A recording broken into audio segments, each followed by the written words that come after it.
सैफ अली खान के साथ बहुत अच्छा था, उनके साथ, सर के साथ बहुत मज़ा आया। पहला सीन हम लोग शूट कर रहे थे, एक ना चाहते हुए भी दिमाग में ये था कि इज ए स्टार, पता नहीं कैसे रिएक्ट करेंगे, कैसे बात करेंगे, पता नहीं क्या होगा। क्या होता है ना, कुछ लोग आपको बड़ी देर बाद समझ में आते हैं। जैसे वो कह रहे थे कि यार, उन्होंने जब लिखी थी एक चिट्ठी, एक बात कही थी उसमें कि यार ज़िंदगी को आप समझने लगते हैं तब तक पता चलता है कि यार जाने का वक्त आ गया है। अरे यार खा लेना, एक लाफा खा ले रियल वाला। मैंने कहा सर वो जिस तरह से आ रहा है ना, उसको एक बोला वो 4 मारेगा, और 4 कहाँ मारेगा आपको पता भी नहीं। Hello friends and welcome to Radio City. Today we have with us none other than Jatin Sarna, an actor who completely embodies the role that he's challenged with, and we're really honored to have you here. Thank you so much for being here. तो आज आपको coffee अच्छी लगी? बहुत बढ़िया coffee थी यार। नहीं, आज आप आए इसलिए स्पेशल ट्रीटमेंट है, वरना हमको भी पार्ले जी काली चाय में डुबो के खानी पड़ती। तो आपका ये जो नया रोल है खाकी में च्यवनप्राश का, वो कैसा एक्सपीरियंस लगा आपको स्क्रीन पे देख के? बहुत अच्छा। मैंने मतलब ना करते वक्त उतना सोचा था, ना मिलते वक्त उतना सोचा था कि इस तरह से ट्रांसलेट हो जाएगा स्क्रीन पे, और देखने वाले इतना प्यार करेंगे उसको। मतलब एक ये होता है कि आप काम कर रहे हैं लगातार, लोगों की एक एक्सपेक्टेशन है, उस हिसाब से मुझे ये था लोग देखेंगे ज़रूर, लेकिन उसका रिस्पॉन्स इस तरह से मिलेगा वो मैंने एक्सपेक्ट नहीं किया था। Very honestly I am speaking. और जब रोल मिला भी तो भी ऐसे ही था, करते वक्त भी मैं था कि ठीक है यार, हो रहा है कुछ तो जम रहा है, नया सा लग रहा है। बट मेरे लिए सबसे ज़्यादा इम्पोर्टेंट था कि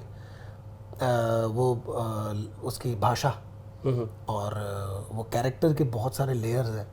तो मुझे लगा कि यार ये मज़ा तो आएगा करने में। जी बिल्कुल। एंड आपने इतना क्यूटली उसको, मतलब यू नो, आपका रोमांटिक साइड आपने दिखाया है। इट्स वेरी नाइस टू सी। वो जो आपका वो काफ़ी सारे वीडियोस, काफ़ी सारे रील्स बन रहे हैं उसके दिख रहे हैं। वो आपने क्या कहा था, एक पप्पी मिली। अरे यार मुझे खुद, अच्छा कभी ऐसा होता नहीं है, मतलब कि आप अपना काम देखते हैं तो आपको ऐसा लगता है ना ठीक है, पता नहीं क्या है क्या नहीं है। लोगों ने तो जितना करा, लेकिन जब मैं खुद देखता हूँ वो सीन, तो वो हल्का सा ऐसे करता है ना कि एगो पप्पी मिली है, तो वो कुछ तो हल्का सा फेस पे करता है वो, मतलब मैं ही कर रहा हूँ लेकिन मुझे बड़ा अच्छा लगता है। मैं काफ़ी देर तक हंसता रहा वो देख के। तो काफ़ी नेटफ्लिक्स ने उसका मीम वगैरह बना के सर्कुलेट हो रहे हैं अभी, तो लोग बना रहे हैं। एक वो पर्टिकुलर सीन है जहाँ पे वो अपनी बीवी से मिलने आता है च्यवनप्राश, और गाना चलता है पीछे, वो मेरा बहुत फेवरेट गाना भी है जी। तो हो गया वो चीज़ें बस। तो ये सुनने में भी आया है कि आपकी जो करण के साथ जो आपके सीन थे फाइट वाले, वो काफ़ी इंटेंस हो गए, तो उसके बारे में ज़रा आप शेयर करना चाहेंगे? किसने बताया? करण ने खुद बताया कि किसी और ने बताया? नहीं, ये तो आपने एक इंटरव्यू में कहा था ना। हाँ, मतलब हुआ ये था कि हमारे जो एक्शन डायरेक्टर थे वो हमें बता रहे थे कि मतलब कोरियोग्राफी होती है ना हर चीज़ की, तो वो बता रहे थे कि ऐसे आएगा, ये करेगा, ये करेगा, ये करेगा। तो ब्लो बाय ब्लो बता रहे थे कि पहले ये होगा, ये होगा, होगा, फिर ये इधर फेंकना, फिर ये होगा, ये होगा, ये होगा, और फिर लास्ट में ऐसे घसीटना इसको जो जेल का जो सेल है उसकी ग्रिल पे। तो उसने भी सुन लिया, मैंने भी समझ लिया, एक्शन जो असिस्टेंट थे वो करके दिखा रहे थे, सब कुछ ओके जा रहा था। तो एक्चुअली करण क्या हुआ, परफॉर्म करने से पहले हमने बस देखा, मैंने कहा ये समझ लेते हैं क्योंकि एग्जैक्टली तो ये होने वाला नहीं है ना। तू एक इंटेंसिटी से आएगा, तू 2 की जगह 4 भी मार सकता है, फिर कुछ और घसीट भी सकता है, कुछ भी हो सकता है। तो एक्शन हुआ, मेरे ख्याल में रिहर्सल का कुछ तो चल रहा था, और आप यकीन जानिए कि मैंने टी शर्ट डाली और टी शर्ट के नीचे मैंने बनियान डाली हुई थी, और ये आया, आके इसने कहाँ है च्यवनप्राश, और दरवाज़ा वगैरह खोला और मुझे पकड़ा। और जब उसने मुझे पकड़ा मैं समझ चुका था अभी भाई इसके घोड़े दौड़ चुके हैं कहीं और ही, और उसने उतनी देर में धूम भाड़ भीड़ भाड़ भूड़ भाड़ करके, और मैंने कहा भाई नहीं, ये नहीं होगा, ऐसे नहीं होगा भाई। और देखा तो टी शर्ट तो सही है, अंदर से बनियान फट गई है, इतना ज़बरदस्त उसकी इंटेंसिटी थी। फिर आई ऑल्सो रियलाइज, बिकॉज वो एक्टर होता है ना, वो बहुत सारी चीज़ें दिमाग में चला रहा होता है, और जैसे एक्शन होता है तो वो सारी चीज़ें एग्जीक्यूट करने लगता है। फिर वहाँ पे थोड़ा सा हुआ, मैंने कहा यार एक बार देख लेते हैं, ये ना कुछ मिस्टेक हो रही है। देन ही वाज लाइक यार क्या मैंने देखा है कोरियोग्राफी? मैंने कहा नहीं, कोरियोग्राफी तो है भाई, लेकिन मैं गिर गया हूँ, मुझे लगी है। तो वो क्योंकि प्रिकॉशन अपने हिसाब से थोड़ा सा जितना ले पाए, मैं थोड़ा सा अवॉइड भी करता हूँ, स्टूपिड ऑफ मी, बट ऐसा नहीं होना चाहिए। तो वहीं पर थोड़ा सा वो हो गया, लगा गई, लेकिन ठीक है, सीन अच्छा आया। इनफैक्ट एक्शन डायरेक्टर हमारे कह रहे थे अरे यार खा लेना एक लाफा, खा ले रियल वाला। मैंने कहा सर वो जिस तरह से आ रहा है ना, उसको एक बोला वो 4 मारेगा, और 4 कहाँ मारेगा आपको पता भी नहीं है। तो मैंने कहा नहीं, मैं action, I love action, but इतना नहीं, रियल नहीं जाना। तो ये सब कुछ हुआ था जी। आप ये क्रिमिनल रोल्स आप पहले भी प्ले कर चुके हैं। आपका one of your most famous roles जो बंटी रहा है सीक्रेट गेम्स में। तो बट जैसे अभी रिसेंटली आपने जो 83 की थी, उसमें it was more of a comedy drama kind of a thing, right? आपको अब how do you prepare differently for these things and what is your experience, like what do you prefer? I think ये एक practice है जो मैं बहुत time से करता आ रहा हूँ as an actor, theatre days से, कि हम वहाँ पर जब प्लेस करते थे और जब हमारे टीचर्स आते थे तो वो हमें हमेशा से एक बात बोलते थे कि ऑब्ज़र्व करो, लोगों को ऑब्ज़र्व करो। हर कोई इंसान हर एक गिवन सिचुएशन में अलग तरह से बिहेव करता है, अलग तरह से रिएक्ट करता है, और फिर हमें अलग अलग रोल्स मिले करने के लिए, अलग अलग प्लेज होते थे। उसमें कभी आप 18 साल के लड़के का रोल कर रहे हो, कभी 60 साल का आदमी का रोल कर रहे हो, तो बहुत वेरिएशन था। कभी बिल्कुल बच्चों वाला रोल भी है। तो वो सब करते वक्त जो है ना, पूरा अपने आप को ढालना होता है कैरेक्टर में। उसकी तैयारी बहुत करी है एज एन एक्टर हमने, जो भी थिएटर करता है। तो वो मुझे कहीं ना कहीं उसने एक सिखाया कि जब मैं स्क्रीन पे आऊँ तो मैं जतिन मतलब ऑब्वियसली कर रहा होगा, लेकिन वो कैरेक्टर लगना चाहिए। वो लगना चाहिए कि यार ये कोई अलग बंदा है, ये जतिन नहीं है जी। तो वो एक तैयारी जो है, जो प्रैक्टिस है, वो मैं कर रहा हूँ बहुत टाइम से। और यही मेरा एक थॉट भी रहा है एज एन एक्टर कि यार मैं हर वक्त जब स्क्रीन पे आऊँ तो वो कैरेक्टर लोगों को याद रहे। वो ये ना हो कि अरे ये जतिन ही था। मतलब जो मेरे पर्सनल मुझे जानने वाले वो तो यही कह सकते हैं, लेकिन फिर जिन्होंने जैसे बंटी देखा है तो वो अब ये नहीं कह सकते खाकी को देख के कि यार बंटी और च्यवनप्राश एक है, या यशपाल का कुछ मिलता है च्यवनप्राश से, या सोनचिड़िया का जो रतन सिंह है उसका कोई लेना देना है इनसे। तो वो सब अलग अलग है। और ये मेरे को अच्छा लगता है कि जब फिल्मोग्राफी की बात होगी, जब कैरेक्टर्स की बात होगी, तो सब ऐसे अलग अलग चेहरे मेरे दिख रहे होंगे, अलग अलग इंटेंसिटी के साथ। तो तैयारी में वही है कि मैं स्क्रिप्ट को बहुत अच्छे से पढ़ता हूँ, पहले डायरेक्टर का विजन समझता हूँ कि वो क्या कहना चाह रहा है, वो क्या देखता है इस कैरेक्टर के थ्रू, स्क्रिप्ट कहाँ से उसको कैसे ले जा रही है, उसका बैकग्राउंड क्या है, उस गिवन सिचुएशन में वो कैसे रिएक्ट करेगा।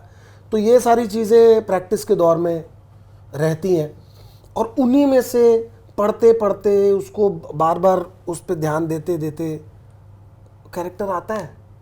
सेट पे पहुंचते हैं तो शायद पहले 2 दिन मिस हो सकता है, लेकिन तीसरे दिन वो आ जाता है अगर आप उसमें हैं, उसकी स्किन में है, उसको सोच रहे हैं। क्योंकि फिर मेरे जैसा एक्टर होता है वो उसके फिर आसपास चलता रहता है, वो मतलब वो दौड़ता रहता है। कोई भी बात मुझे आएगी एकदम से याद, या मुझे लगेगा यार ये ऐसा करे तो मैं लिख लेता हूँ, मैं नोट कर लेता हूँ अपनी स्क्रिप्ट में, फिर उसे एग्जीक्यूट करने की कोशिश करता हूँ। तो फिर अगर डायरेक्टर को अच्छा लगता है तो we will keep it, otherwise हम हटा देते हैं। तो वहाँ से मेरा ख्याल है लोगों को देख के, उन्हें ऑब्जर्व करके और खुद का अपना मसाला डाल के ऐसे तैयारी की जाती है। हालांकि ये जितनी सिंपली मैंने बता दिया उतना सिंपली होता नहीं है, बहुत दर्द है इसमें। वो दर्द जब आप कोशिश करेंगे तो आपको पता लगेगा। बिल्कुल। एंड ये जब आप कैरेक्टर्स प्ले कर रहे हैं, यू नो, ये अलग अलग काइंड ऑफ कैरेक्टर्स, एंड जैसे आपने कहा कि आप अपने ऑब्जर्वेशन के हिसाब से, यू नो, आप, बट आपको what do you enjoy the most, like, you know, कौन से, what type of character do you enjoy playing the most? वो मैंने अभी करे ही नहीं यार, अभी तक वो मुझे मिले ही नहीं। मुझे मतलब कॉमेडी मुझे बहुत पसंद है, मुझे कॉमेडी का बड़ा शौक है। मतलब मुझे ऐसा लगता है कि कोई कॉमेडी स्क्रिप्ट अच्छी मिल जाए तो मज़ा आ जाएगा, या रोमांटिक कॉमेडी मिल जाए, कोई रोमांटिक फिल्म मिल जाए जिसमें प्यार की बात हो, इंटेंसिटी हो, है ना, ड्रामा हो, प्यार का जो ड्रामा है वैसा कुछ करने को मिले, या आउट एंड आउट कोई एक्शन फिल्म मिले। एक्शन का मुझे बड़ा शौक है। एक फिल्म मैं कर रहा था एक्शन, बहुत कमाल की वो फिल्म बन रही थी, बट वो ड्यू टू सम रीजंस वो प्रोड्यूसर और प्रोडक्शन हाउस का कुछ तो पंगा हुआ, जो भी चीज़ें हुई, वो फिल्म रुक गई, वो बनी नहीं। अदरवाइज मतलब वो कंप्लीट हो गई थी, लेकिन उसके आगे कुछ नहीं हो पाया। तो वो एक मौका था जहाँ पे मैं एक्शन कर रहा था, मतलब कूद रहा था मैं, बिल्डिंग पे चढ़ गया था बिना किसी सपोर्ट के, और एक्शन करके, मतलब छत से खिड़की टाप के घर के अंदर घुसना है किसी के, और वो सारा ड्रामा था बहुत सारा।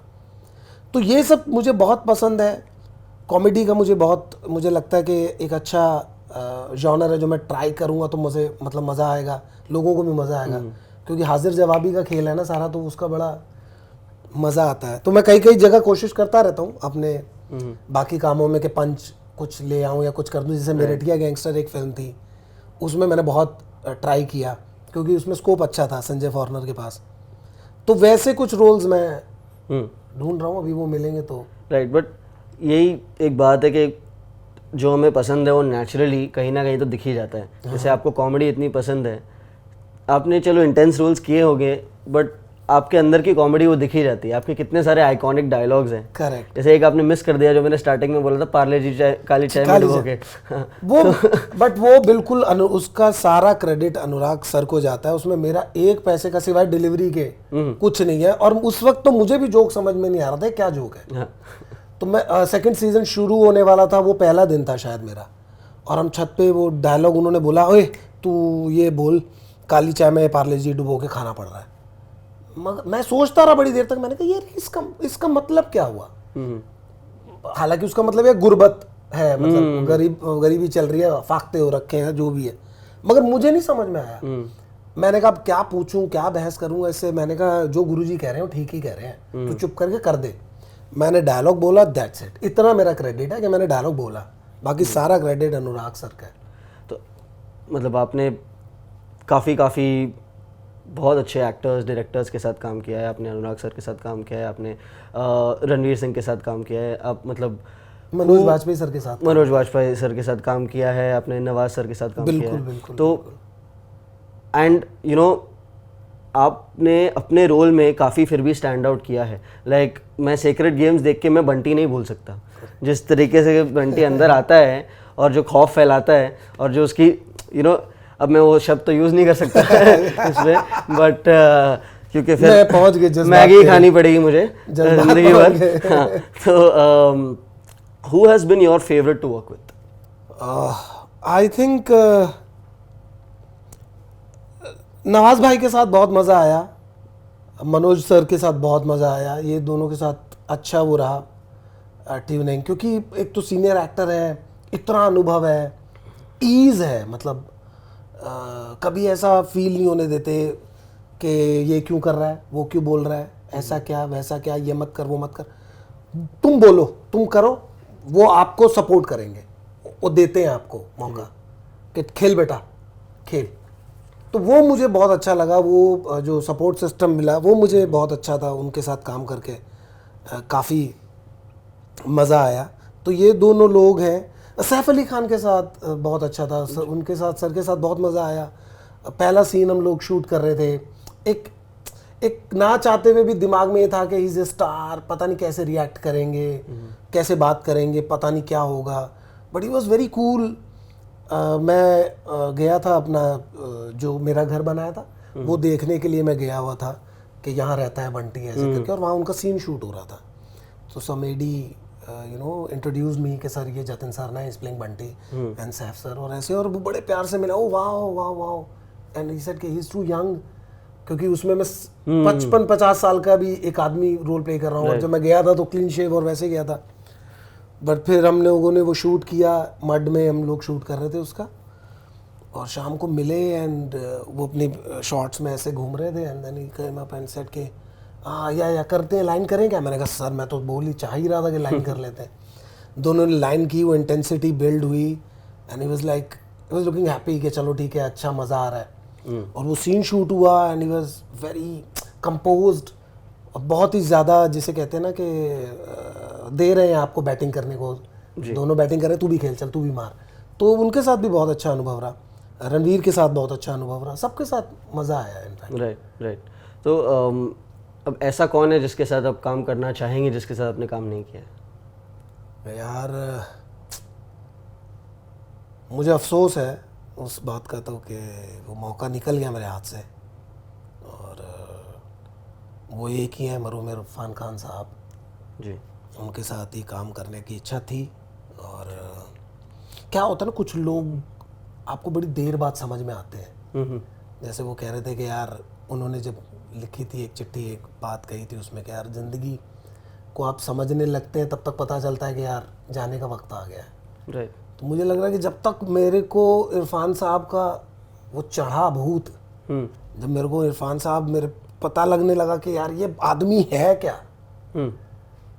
तब तक ये अफसोस की घड़ी आ गई कि वो नहीं रहे, उन्हें जाना चले गए वो। तो एक वो मलाल है कि उनके साथ मौका छूट गया। मतलब मेरी बड़ी दिली तमन्ना थी उनके साथ काम करने की। वैसे ही है ओमपुरी साहब के साथ कि उनके साथ बड़ी दिली तमन्ना थी। एक मतलब one of the finest actors of Indian industry, Indian film industry. मैं फ़ैन हूँ उनका, कमाल के अभिनेता। मतलब जो किरदार करते हैं उसमें जान डाल देते हैं। कई बार ऐसा होता है ना, फिल्म चल रही है और एक आदमी का आपको इंतज़ार है कि वो आएगा और पूरा गेम बदल देगा। जैसे घायल फिल्म में वो जब उनकी एंट्री होती है उसके बाद पूरा गेम बदल जाता है। राइट। मैं बस उसी पल का इंतज़ार करता हूँ। जैसे गुप्त में जब उनकी एंट्री होती है, तो ऐसी कई फिल्में हैं। राइट। तो ये दो लोग हैं जिनके साथ काम करना चाहता था। बाकी तो बहुत सारे अच्छे एक्टर्स हैं जो भी बहुत अच्छा काम कर रहे हैं। और मेरे फेवरेट जिसमें से अक्षय कुमार साहब हैं, उनके साथ बिल्कुल काम करना चाहता हूँ। कुछ अच्छा दमदार कुछ मिले तो ज़रूर। SRK के साथ, साहब के साथ बड़ा ऐसा अंदर से फील आ रहा है कि एक जल्दी मौका बनने वाला है। खान साहब के साथ, शाहरुख खान साहब के साथ अगर मौका मिले कुछ करने का, कुछ भी, मतलब उनके लिए तो मैं छोटा सा रोल भी कर लूँगा, कोई टेंशन नहीं। बस सामने सामने छोटा रोल भी करेंगे। जैसे रजनीकांत सर के साथ मौका मिला मुझे दरबार फिल्म के दौरान, तो मेरा हो गया। मैंने कहा कोई दिक्कत नहीं है। 7 दिन उस आदमी को मैंने देखा, मतलब वो उनका तेज या उनकी जो ब्लेसिंग्स ऐसे वाइब्स जैसे आ रही थी ना, उसी में खुश था मैं। हाँ। तो you know I hope that ये वीडियो उन लोगों तक पहुँचे, वो सुने कि आप उनके साथ काम करना चाहते हैं, because I am sure it would be a lot of fun to work with you know someone who is very naturally funny. मतलब आपकी जो डिलीवरी है ना, मतलब वो बहुत एक ईज़ आता है कॉमेडी का। Right. You know that like आपके डायलॉग्स लोग याद रखेंगे। चाहे जैसे कि खाकी का एपिसोड 2 में आपका एक छोटा सा पार्ट है, बट फैंस ने जैसे रिएक्ट किया है उसको, करेक्ट, कि आपकी एंट्री ने सब कुछ चेंज कर दिया। एंट्री है, करेक्ट। ओह अच्छा, वैसे आ रहे हो। सब कुछ चेंज कर दिया। So you know I think that is one thing very unique about you, and that makes you very different from a lot of actors. So अब तो कभी सोचा है कि कहीं you know abroad कुछ करेंगे? इंटरनेशनल डेफिनेटली क्यों नहीं करना चाहूँगा। मैं बचपन से मैं रॉकी जो फिल्म है सिल्वेस्टर स्टेलोन की, वो मैं बहुत देखता था। मुझे आज तक वो मेरी फेवरेट फिल्म्स में से एक है। तो मैं हमेशा वही एक्टिंग करता रहता था, डायलॉग बोलता रहता था, और मुझे ऐसा लगता था कि किसी दिन तो मौका मिलेगा, हॉलीवुड भी जाया जाएगा। और हॉलीवुड ही नहीं, चाहे वो फ्रेंच फिल्म्स हो या जर्मन फिल्म हो या कुछ भी हो, तो बिल्कुल क्यों नहीं, कोई मौका आएगा तो ज़रूर करूँगा। And I will definitely make my country proud और अच्छा काम करूँगा as an actor. I am sure about it. और नवाज़ भाई को देखता हूँ या इरफान साहब को देखता हूँ, ये लोग जिस तरह से इन लोगों ने जो एक मुकाम हासिल किया है इंटरनेशनली भी, एक्लेम्ड एक्टर्स हैं और वहाँ के लोग उसी तरह से उनको प्यार करते हैं और काम कर रहे हैं, तो वो एक इंस्पायर करते हैं आपको। मैं भी कल ही एक इंटरव्यू पढ़ रहा था नवाज़ भाई का, वो कोई फिल्म कर रहे हैं लक्ष्मण लोपेज करके, तो एकदम से बूस्टअप मिला कि यार ये बात अपन भी कर सकते हैं। तो डेफिनेटली विल डू दैट। तो आपके मुताबिक ये वो कौन सा रोल है जिसने आपके करियर को कम्प्लीटली चेंज कर दिया? वैसे तो सेक्रेड गेम्स है, बिकॉज वो एकदम से पब्लिक में आया और सीरीज थी, नेटफ्लिक्स था, और लोगों का भी पहला एक्सपीरियंस था उस तरह की चीज़ के लिए।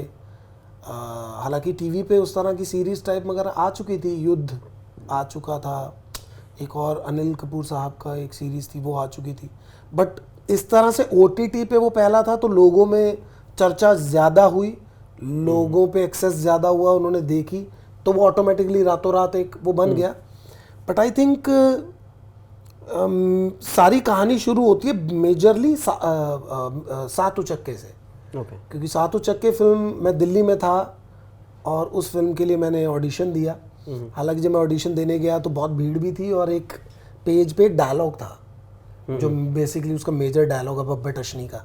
तो मैंने पढ़ के, मेरे साथ मेरा एक जूनियर मेरा भाई जैसा है गिन्नी, वो था। मैंने कहा यार फिर वही 2-2 लाइन के डायलॉग के लिए आए हैं यार, ये तू चल, मैंने नहीं देना ऑडिशन। उसने बोला आए हैं दादा, करते हैं ना, चलो तो सही। पर हम दोनों जाने लगे, बट समहाउ हमने कहा चल आए हैं इतनी दूर, कास्टिंग डायरेक्टर बॉम्बे से आया हुआ डायरेक्टर है, जलवा तो दिखाएं, ऐसे थोड़ी, चलते हैं। वापस गए, ऑडिशन दिया, तो डायरेक्टर ने मुझे रोक लिया, संजीव सर ने। उन्होंने बोला कि यार एक और कैरेक्टर है, उसके लिए भी पढ़।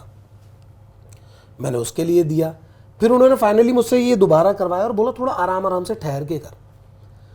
वो दिया ऑडिशन और उन्होंने उसी वक्त मुझसे पूछ लिया कि आप मई जून में क्या कर रहे हैं। मैं तो वेला ही था, काम तो था नहीं। मैंने कहा जी आपके साथ ये फिल्म कर रहा हूँ, और दोनों हंसने लगे। और फिर शाम तक या फिर ख्याल में अगले दिन तक मुझे कॉल आ गया था। तो वहाँ से एक एसोसिएशन बना, विकी सदाना ने कास्ट किया था उसमें मुझे, और वो फिल्म में मनोज सर थे। तो उसके बाद मुझे जो है मेरठिया गैंगस्टर मिली, क्योंकि विकी ही उसके कास्टिंग डायरेक्टर थे और मनोज सर ने रेफ़र किया था मुझे ज़ीशान कादरी को। ओके तो ज़ीशान कादरी कहीं बैठे हुए थे किसी ढाबे वाबे पे, वहाँ पे मनोज सर भी इत्तेफाक से पहुँचे, जो बात मुझे हल्की फुल्की पता है। तो ज़ीशान ने बताया कि ऐसे ऐसे मैं एक फ़िल्म बना रहा हूँ, उसमें एक कैरेक्टर बड़ा अतरंगा सा संजय फॉरनर का। तो मनोज जी ने कहा यार एक नया लड़का उसको ले ले, जतिन करके, उसने मेरे साथ एक फ़िल्म करी है, उसको देख। तो उन्होंने रेफ़र किया। फिर ज़ीशान ने विकी को बोला कि यार वो कौन है, तो विकी ने बोला उसने सात उचक्के करी है मेरे साथ, बुलाते हैं, तो मेरे को बुलाया। तो बेसिकली वो मेरठिया गैंगस्टर हुई। मेरठिया गैंगस्टर देखी वासन बाला सर ने, वासन बाला ने देखते अनुराग सर को बताया कि भाई ज़ीशान ने एक फिल्म बना दी है बढ़िया, एक बार चेक करो। तो अनुराग सर ने मंगाई उसकी, लाओ भाई दिखाओ। उन्होंने फिल्म देखी, उन्होंने बोला इसको मैं प्रेजेंट करूंगा, तुमने अच्छी फिल्म बनाई है। और एडिटिंग भी फिर अनुराग सर ने करी। ओके तो वो होने के बाद अनुराग सर से मिलने का मौका मिला, उसके प्रमोशन के लिए हम गए। तो वहाँ पे उनसे मतलब ऐसे बातचीत हुई, उन्होंने बहुत तारीफ करी। तो मैंने कहा चलो भाई ये एक डायरेक्टर तो अपना पक्का हो गया, यहाँ से तो काम आएगा ही आएगा। बट कुछ नहीं हुआ। ओके 1-2 साल निकल गए, कुछ हुआ नहीं। फिर मैं मैसेज करता था उनको कि सर काम दो, सर काम चाहिए, पैसा नहीं है, और मैं परेशान हूँ, क्या मैंने इतना बुरा काम किया, आप तो कह रहे थे अच्छा काम किया, फिर रोल दो। फिर करते करते फाइनली 2017 में वो ऑडिशन दिया, वो क्रैक हुआ। मुकेश चावड़ा सर ने कास्ट किया, अनुराग सर ने बताया कि इसको देखो यार एक बार ट्राई करो, और वो हो गया। तो बेसिकली तो सातों चक्के से वो कहानी शुरू हुई, लेकिन चेंज जो है वो मिला सीक्रेट गेम से। तो आपके काफ़ी you know like as you said secret games ने आपको यू नो एक मुकाम पे रखा, जिसके वजह से आपको और काफ़ी मिलने लग गए roles.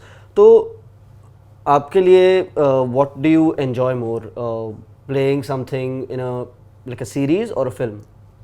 It can be anything, मतलब ऐसा कुछ नहीं, अब तो कोई डिवीजन तो है नहीं। फिल्म में बेसिकली अब थोड़ा टाइम कंस्ट्रेंट रहता है, 1.5 घंटा 2 घंटे में आपको बात कहनी है, तो उसमें कितना एक्सप्लोर हो पाता है कैरेक्टर, वो एक अलग बात है। सीरीज में वो अपॉर्चुनिटी है आपके पास कि यू नो एक आर्क दिखता है कैरेक्टर का, आप कैरेक्टर के साथ जीते हैं। 7-8 एपिसोड है, 3.5-4 घंटे का मटेरियल है। फिर सेकंड सीजन का ऑप्शन है, तो उसमें एक बड़ा मौका बहुत वाइड हो जाता है। बट आई थिंक उसमें कुछ ऐसा नहीं है, फिल्म्स भी इंजॉय करते हैं, बिकॉज फिल्म तो सिनेमा हॉल फिल्म्स ये तो देख के बड़ा हुआ था। तो यही चाहता ही हूँ, अभी भी यही चाहता हूँ। ऐसा नहीं है कि अब OTT आ गया तो ठीक है भाई OTT ओके, सिनेमा हॉल पे वो एंट्री का मज़ा है, वो सिनेमा हॉल में है। जब आप देख रहे हो बड़े स्क्रीन पे फिल्म है ना, जब आप एक्शन कर रहे हो, एंट्री है आपकी, वो सब, तो वो मज़ा उसी पे आता है। OTT ठीक है आपके लिए बिल्कुल अवेलेबल है, कभी भी आप कहीं भी चला सकते हो। But I think I enjoy both, but OTT ने मुझे बहुत पुश किया है मेजरली। मेरा ज़्यादातर काम OTT पे ही आया, बट आई थिंक सिनेमा तो कभी ख़त्म नहीं होगा। ऑफ कोर्स, तो सिनेमा रहेगा जब तक, तब तक जी ये आस रहेगी कि काम करना है सिनेमा में, फिल्म करनी है। जी। तो अब हम रिसेंटली खाकी देख चुके हैं, अब नेक्स्ट हम क्या देख रहे हैं? एक बहुत खूबसूरत फिल्म है जो कि मेरे को लगता है मेरे लिए बहुत इम्पोर्टेंट है और बहुत मायने रखती है, मोटर माचिस और कटर, मो मा को। तो कुलदीप कुणाल उसके डायरेक्टर और राइटर हैं, और हैरी भट्टी प्रोड्यूसर हैं जो कि पंजाब फिल्म इंडस्ट्री के डायरेक्टर हैं। तो उनका पहला कोलैबोरेशन है बॉलीवुड की तरफ। तो बहुत ही खूबसूरत कहानी है, ड्रामा है, थ्रिलर है, एक रात की कहानी है। उसको लेके मैं बहुत एक्साइटेड हूँ, और एज अ लीड पहली बार मौका मिला है। ओके। तो वो रिस्पॉन्सिबिलिटी फाइनली कंधों पे आई है, तो अब उसका इंतज़ार है कि वो जल्दी आए और लोगों तक लेके जाऊँ उसको, लोग उसे देखें। तो वो उसका एक इंतज़ार है। बाकी सब अभी स्क्रिप्ट सुन रहा हूँ कई फिल्मों की, सीरीज़ के लिए, तो वो तो चल ही रहा है प्रोसेस। जी जी।